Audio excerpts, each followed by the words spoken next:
Friends, ഇത് ഓപ്പോയുടെ A3X എന്ന് പറഞ്ഞ മോഡലാണ്. ഇതിന്റെ കംപ്ലൈന്റ് ഡിസ്പ്ലേ കാണിക്കുന്നില്ല, അതായത് ഗ്രാഫിക്സും ഇല്ല ലൈറ്റും ഇല്ല. കോള് വരുമ്പോൾ റിങ് ചെയ്യണതൊക്കെ നമുക്ക് അറിയാൻ പറ്റും. അതുപോലെ ചാർജർ കുത്തുമ്പോൾ ആ ഒരു വൈബ്രേഷൻ ഫീൽ ചെയ്യാൻ പറ്റും. ഇത് ഓൾറെഡി വേറൊരു ഷോപ്പിൽ ഇതിന്റെ ഷീൽഡൊക്കെ പൊട്ടിച്ച് ചെക്ക് ചെയ്തിട്ടുണ്ട്. നമുക്ക് ഇവിടെ നോക്കിയാൽ കാണാം, ലൈറ്റിന്റെ സെക്ഷനിലെ ഷീൽഡ് കട്ട് ചെയ്തിട്ടുണ്ട്. പിന്നെ നമുക്ക് ബോർഡ് പുറത്തേക്ക് എടുത്ത് നോക്കാം.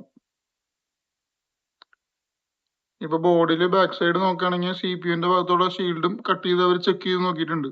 ഇതിൽ വേറെ അങ്ങനെ ഡാമേജുകളൊന്നുമില്ല, ജസ്റ്റ് അവർ ഒന്ന് കട്ട് ചെയ്ത് ചെക്ക് ചെയ്ത് നോക്കിയിട്ടുള്ളൂ. ഇപ്പൊ ചിലപ്പോൾ അവർ പറഞ്ഞ റേറ്റ് കൂടുതലായതുകൊണ്ടാവാം, അല്ലെങ്കിൽ അവർക്ക് റെഡിയാക്കാൻ പറ്റാത്തത് കൊണ്ടാവാം കസ്റ്റമർ നമ്മുടെ അടുത്ത് വന്നത്. ഇത് കോമൺ ആയിട്ട് CPU-ന്റെ ഇഷ്യൂ കൊണ്ടാണ് വരുന്നത്. നമുക്ക് മുമ്പ് ഓൾറെഡി 2 ഡിവൈസ് ഇതുപോലത്തെ കിട്ടിയിരുന്നു. ഇതും നമ്മൾ പ്രോപ്പറായിട്ട് തന്നെ CPU റീബോൾ ചെയ്തെടുത്തിട്ടുണ്ട്. അപ്പൊ നമുക്കിത് ഇനി തിരിച്ച് ഫോണിലിട്ട് സെറ്റ് ചെയ്ത് നോക്കാം. SM6115 എന്നാണ് ഈ ചിപ്പിന്റെ പേര്, മോഡല്. നമുക്കത് റീബോൾ ചെയ്തിട്ട് നോക്കാം. ഇപ്പൊ നമ്മളത് പ്രോപ്പറായിട്ട് റീബോൾ ചെയ്തിട്ടുണ്ട്. ഇനി നമുക്കത് ബോർഡിലിട്ട് ചെക്ക് ചെയ്ത് നോക്കാം. ഇത് ഓൾറെഡി വേറെ ഡാമേജുകളൊന്നും ഇല്ലാത്തതുകൊണ്ട് നമുക്കത് ഈസി ആയിട്ട് ചെയ്യാൻ പറ്റി.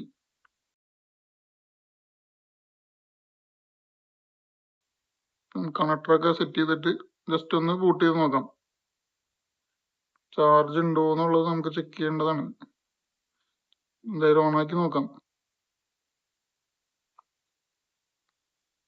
ബൂട്ടായി വന്നിട്ടുണ്ട്.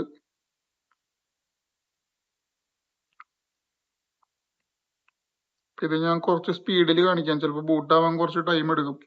ഇപ്പൊ ഞാനൊന്ന് വീഡിയോ സ്പീഡാക്കി കാണിക്കാം, അല്ലെങ്കിൽ ടൈം നമ്മുടെ കുറെ പോകും.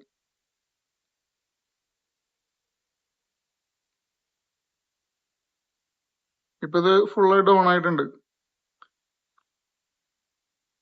ഇനി നമുക്ക് ഇതിന്റെ സ്ക്രീൻ യൂണിറ്റ് ഒന്ന് ചെക്ക് ചെയ്ത് കാണിച്ചു തരാം.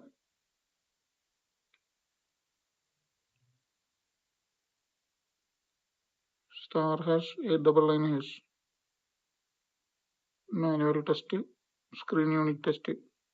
ഇതിലിപ്പോ നിങ്ങൾക്ക് ചെറിയൊരു ബ്രൈറ്റ്നസ് കുറവ് കാണുന്നത് പ്രൈവസി ഗ്ലാസുകൾ ഫോണിൽ ഒട്ടിച്ചതുകൊണ്ടാണ്. ഇതിന്റെ ക്യാമറ, മൈക്ക്, സ്പീക്കർ, അതുപോലെ എല്ലാം നമ്മൾ ചെക്ക് ചെയ്തു. എല്ലാം പ്രോപ്പറായിട്ട് വർക്ക് ചെയ്യുന്നുണ്ട്. അതുപോലെ കോൾ ചെയ്ത് നോക്കി, അങ്ങനെ എല്ലാം പ്രോപ്പറായിട്ട് തന്നെ വർക്ക് ചെയ്യുന്നുണ്ട്. നമുക്ക് ഫ്രണ്ട് ക്യാമറ എടുത്ത് നോക്കാം. പിന്നെ ഈ ഫോണിൽ ഓൾറെഡി ഒരുപാട് ഗെയിമുകളുണ്ട്. ഈ ഫോണിൽ കളിക്കാൻ പറ്റാത്തതായിട്ടുള്ള ഗെയിമുകൾ വരെ ഇതിനകത്തുണ്ട്. അതുകൊണ്ടാണ് ഫോൺ ഇത്ര ലാഗ് ആവുന്നതും ഇതുപോലുള്ള CPU കംപ്ലൈന്റ് വരുന്നതും. ഫോണിന് ഓവറായിട്ട് ഹീറ്റ് ചെയ്തിട്ട് ആ ലെഡുകളൊക്കെ ഡ്രൈ ആയി പോകുന്നതുകൊണ്ടാണ് ഈ ഒരു ഇഷ്യൂ വരുന്നത്. ഇപ്പൊ റേഞ്ച് ഇവിടെ ഫുള്ള് കാണാം. കോളൊക്കെ ചെയ്ത് നോക്കി, എല്ലാം പ്രോപ്പറായിട്ട് വർക്ക് ചെയ്യുന്നുണ്ട്. ഇത് അങ്ങോട്ടും ഇങ്ങോട്ടൊക്കെ ചെരിക്കുമ്പോൾ ചെറിയൊരു ബ്ലാക്ക് ആയി പോണത് ആ ഒരു ഫോണിൽ പ്രൈവസി ഗ്ലാസ് ഒട്ടിച്ചിട്ടുണ്ട്. ഇതിന്റെ വേർഷൻ നിങ്ങൾക്ക് കാണാൻ പറ്റും, Android 14 ആണ്.